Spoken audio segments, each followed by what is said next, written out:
Let's write a novel together.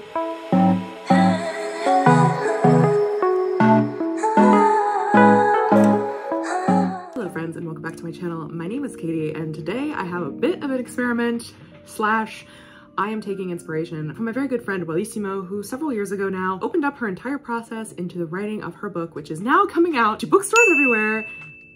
Adasm, or A Dark and Secret Magic, which you can go pre-order the link down below. There's also a special edition where she signed all of the copies or like the tip-in pages, so you don't want to miss out on that. There's a bunch of fun stuff. I'll leave all the links for that down below. But you didn't know, because I talk about her all the time and I talk about Adasm all the time, it is a witchy book. And so today, which is July 19th, we were discussing what Wallis's sophomore book is going to be. I'm not going to spoil anything about that, but we were chatting about it and all of a sudden I was like, I kind of want to write a witchy book. Like, why not? And so I decided I'm going to write the entirety of the witchy book for you, YouTube, and I'm going to kind of explore and show you every single part of the process. I have so little right now that literally everything that I come up with will be caught on camera. So like you'll be able to see every kind of thought, integral thing. We'll probably do live streams of me writing it and it's just gonna be a great time. To prepare, I have put on my favorite perfume, which is called A Cult Shop. This is from the Little Book Eater perfume company, which is you can find on Etsy, and it is patchouli, amber, sandalwood, cedar, and lavender, and it's just very witchy to me. I love it. I have nothing for this book except for I want the vibes to be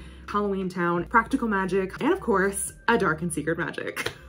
That's the comp. Just atmospheric, witchy, fun, a little romp, if you will. So we have two things to cover today, and then, you know, every week you can come back and see what I get up to. And if you have any suggestions, ideas in the comments, please leave them there. I would love to have you guys be involved in this process. And if you want to follow along with my journey, I'm also on Instagram and Twitter and obviously YouTube here, maybe on TikTok one day, you never know. Here are my social media links real quick as a plug. And also if you would like to follow along with this journey, make sure to subscribe to my rambling face, like this video so I know that you guys maybe enjoyed it, and ring that bell notification so you never miss when I post. My computer's gonna die.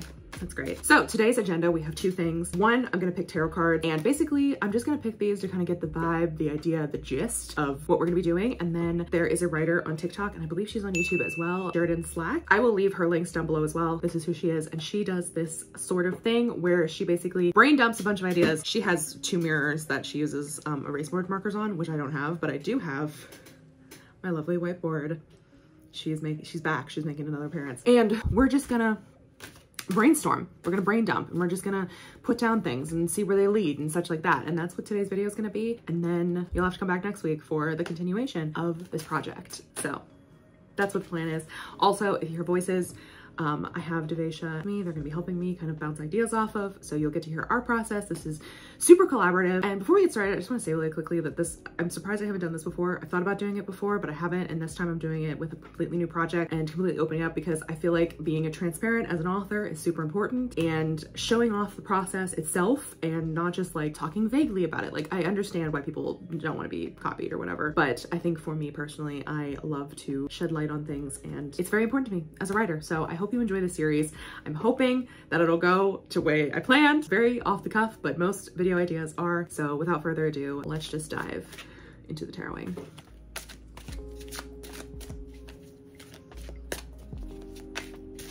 How many cards should I pull for this? Three?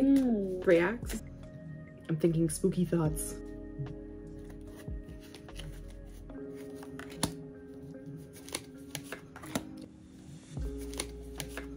Okay, I'm gonna pull the first card. Devil and Angel, that's kind of the vibes. Hi. Oh, you're so cute. Oh, Judgment is our first book. Ooh. Speaking of angels. Hey, everybody watching this video, go subscribe to Wallissimo. I only need about 10 more subscribers before I hit 1,000 subscribers. I did tell them to go subscribe, and I told them to go pre-order your book, so. Oh my gosh, you do the most. Thank you. I also said to go order the special edition. Again, here it is. Okay, the Judgment card is self-evaluation, awakening, renewal, purpose, reflection, and reckoning. This feels like really good for like the beginning of a book. That feels magical. Yeah. The Judgment card shows women, men, and children who are rising from the grave to respond to Gabriel's trumpet call. Their outstretched arms symbolize that they are ready to be judged by the universe. They're about to meet their creator, their actions weighed, and find out where they will spend the remainder of eternity, in heaven or hell. Dare I say necromancy? Dare I say? Literally, like zombie war. Not zombie war, but like, you know, the skeleton war. The skeleton war. Spooky, scary skeletons. It's also, Judgment is ruled by Pluto, who is the ruler of the underworld. There are echoes of this card in Death, for they both remind us that everything comes to an end and a new beginning is coming. So the upright meaning, because it was upright, it means to focus on a moment when we reflect and evaluate ourselves and our actions. It's through self-reflection that we can have a clear and objective understanding about where we are now and what we need to do in order to grow as humans. The Judgment card appearing in a reading signifies that you're coming close to a significant point in your life where you must start to evaluate yourself. To see this card also indicates that you're at a period of awakening brought on by an act of self-reflection. You now have a clear idea of what you need to change and how you need to be true to yourself and your needs. This can mean making small changes to your daily life or making a huge change that will not only affect you, but the people close to you. It reminds us that we will be faced with choices that will have an astounding effect for your entire life. The card brings to mind moments where actions you have taken have changed the course of your path for good. There have been a moment where there is no looking back. The consequences of those actions eventually will catch up to you, and this card seems to indicate that it is the time. You may have to let go of the past so you can move forward with your plans to have a new life. I mean, it's giving book. Giving book. I mean, is that not an inciting incident? Okay, our second act is, ooh, the Three of Swords. Oh no, that's good for a book to have a really intense second act.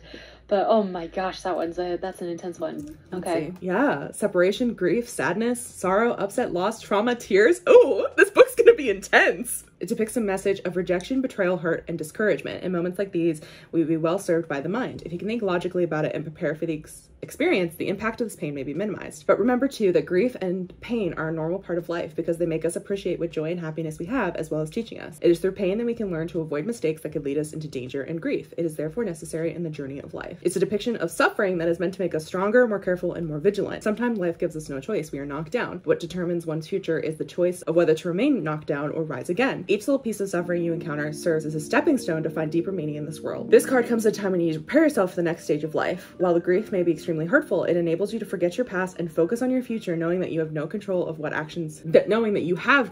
what actions you take afterward. Don't dwell so much on what is troubling you, but instead on focus on what is approaching, because you determine your fate. I'm seeing a betrayal into Act 3.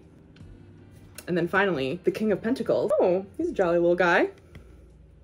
We'll see what the board brings us as we brainstorm. But I feel like this is, I don't know, I'm getting a vibe. This is abundance, prosperity, security, ambitious, safe, kind, protective, provider, sensual, reliable. Ooh. When we meet the King of Pentacles, we feel immediately his regal and generous presence. He is a provider and a protector, for under his care is a flourishing and abundant kingdom where its citizens are prosperous and encouraged to grow. He is naturally responsible and reliable, and through the wisdom granted to him by his suit, he has grown all that he has acquired from practically nothing. To see him in the cards is to envision success, one that is won by earnest work. This card reminds us to stay in control of our energy and our resources in pursuit of a larger goal. When it comes to work, the King of Pentacles may refer to a more established man who will play a significant role in your career. This man can be wise and rational, but he can also be careless when passing judgment. He can be your biggest supporter and be prepared to receive unsolicited and harsh criticism. In love, this can indicate that the person you've been waiting for can come along and will love you for who you are. Well, okay, that to me indicates that it's going to be a romance, first of all, and it's a happy ending. And I'm super here for this. I have so many thoughts. I'm so excited. Write them down, grab the whiteboard. So we've decided not to go with a Dasm fanfic because there's no plot, really. And for reasons that you will want to find out, which is why you should pre-order the book. Do it now. I see you hesitating. Pause the video, come back. Okay? I will know if you don't. We'll be doing just something random, something new, some new vibes, because that's what's gonna be fun. And I don't want to ruin anything from a Dasm because you just pre-ordered it, so you're gonna read it on release day. So I don't want to ruin it because it's gonna be oh my god, less than 3 months. Okay, so thoughts immediately is, obviously there's a witch. She was a witch. Came down in a bubble, dog. And I'm feeling like with Judgment, okay? So this Judgment card is all about change. And so part of me, am I just thinking about Hallmark because a Dasm is Hallmark, is we have a girl who left her coven when she was young because something happened. She goes to the big city, she gets her big job, she just completely ignores her magic. Girl, this is... Never mind. Never mind. Scratch that. So I kind of want her, like, she has to, like, come back to magic for some reason, right? Like, has to, like, she's left for some reason. But that is, you can stripped of her magic and kicked out of her coven. Okay, so a witch girl, we could either have it, yeah, that she is the only one of her coven who does have magic. Size is such a Katie vibe, you know? The person who's, like, ostracized, the odd man out. So she's either the odd one out because she doesn't believe in magic or because she's been stripped of her magic. Maybe it might also help to, like, go back to the tarot card meetings and, like, pick out words or phrases that you're clicking with and put them on the whiteboard. It's a good idea. Wow, this is a bunch of boring footage to watch. Have a small idea. I was writing down a bunch of the stuff from the tarot. So, idea, Coven of Necromancers, which is, like, cynical over that, is like, absolutely not. I don't believe in this. What y'all do is, you know, morally ambiguous. I'm not here for it. Ostracized from her coven because of this. Or maybe not. Who knows? Her partner or spouse dies. So she compromises her morals to bring them back, but then they come back wrong. And so then she has to Oh my god. The jot of it all. The jot of it all. And then the romance is a slow commitment, slow burn, becoming comfortable with yourself and, like, with some person who is helping her bring her partner, spouse back together. The thing is that just too dark? That's real dark for what's supposed to be a lighthearted, spooky, witchy book. You could make it camp. You have this dark concept, but you go in with the intention of making it camp. Would this be a throuple? It's giving throuple. Ooh, wait a minute. Like, in the process of this other person helping this woman put her spouse back together correctly, they end up, like, falling in love with both of them? Come on. Oh, and the spouse is actually a ghost, like a spirit, and they're trying to get a body for him. That's camp. Pop off the Frankenstein. It's kind of giving Frankenstein, but no, less tragic. See, this is why I love to have y'all, because I come up with the dark shit, and you're like, no. Here's how you make it fun, bitch, you angsty motherfucker. You are the hurt, we are the comfort. Yes, literally. Oh, okay. So the witch. No, Wallis, we're not doing this. No. We're all in the wrong place. Okay, so the witch is she's the necromancer, right? Okay. Her partner, who died, is a ghost, but she can't see the ghost because she's not a medium. Enter your third person who is helping her. He's the medium. They're the medium. Oh, so good. And our comps are a dark and secret magic and evocation. Yeah, you're not kidding. If you need someone to blurb it, let me know. I'm not gonna publish this, I don't think. Also, it doesn't feel like it would be that long of a story. That's what said about Typofo. That's what you said about Cruel Summer. Just give up the goat. If it gets published, it gets published. That's true. I also feel like it wouldn't be that long. I feel like this would not be a huge book. Good. Okay, Catherine. Cruel Summer was supposed to be a novella. Hope you remember that.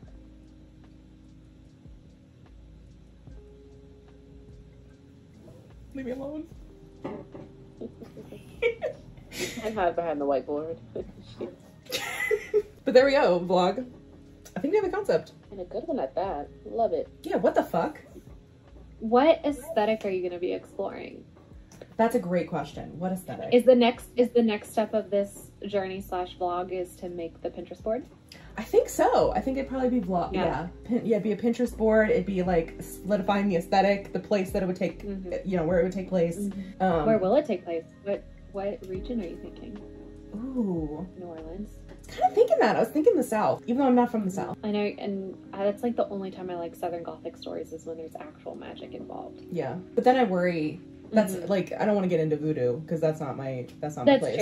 That's true. I mean, New Orleans is such a culturally distinct like relationship with magic that I don't think I could do. It's not like Ipswich, Salem, where it's like this thing that happened historically in the past and they've already adopted it into kitsch. Like in New Orleans, there are the people who look at it as kitsch, but then there are the people who it's like really real. You know? And like it's like a deep tradition and like it's a close practice. Yeah. So I don't want to encroach on that. Yeah. San Francisco. Charmed vibe? Appalachia. I was thinking Appalachia. Appalachia. I know, that's kind of what I'm thinking. I'm like, I could do Appalachia. You could, I mean, that's where you grew up, so that would make sense. So, that would make a lot of sense. So fucking spooky out there? It is really spooky out there, that is true. She's spooky as fuck. Yeah, it's very spooky out here. Oh, Katie, I'm so excited for this. I'm so excited to see what happens. Where you take this. I think I would do. I think I will do Appalachia. Giving no I love winning. opinion of my own. You've not invented. I love winning. Yes. That's awesome. I love being right. Exactly. I love winning. I love winning. No, I mean, I know Appalachia really well. And if you told me there was a coven of necromancers in Appalachia, I would believe you. There might be. There probably is. There definitely is. There definitely is. Like, that's the thing. I feel like with the camp of it, I really want a campy cast of characters. And like... And Appalachia can provide that. Oh, yeah. Fair.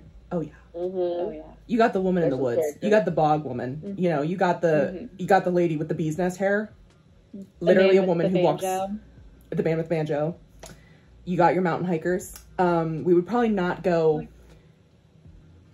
Which is why I'm glad... Okay, so this is why I'm glad I have a witchy-related story, because we're not venturing into Native American... Yeah, that's legitimate. We're not venturing into those. Into the places. Yeah. Into the things I cannot say. If you know, you know. Thank you. I'm not going to speak on it at all. Because I believe in those things. Have seen one before. That wasn't what we saw, Katie. Right. It wasn't what... No. Turns the camera like I'm in the office. Anyway, thank you for coming along on this journey with me. Thank you to my friends for help. We'll be able to continue doing this. Just Devesha helped. I just was here. Thank you to Devesha for helping me. Thank you to Wallis for having this idea of sharing your book on the internet and like going about this, because that's where this all came from. So once again, go check out her channel, go subscribe. She's almost at 1,000 subscribers, so she can be monetized. And also, if you haven't pre-ordered her book yet, do it right now.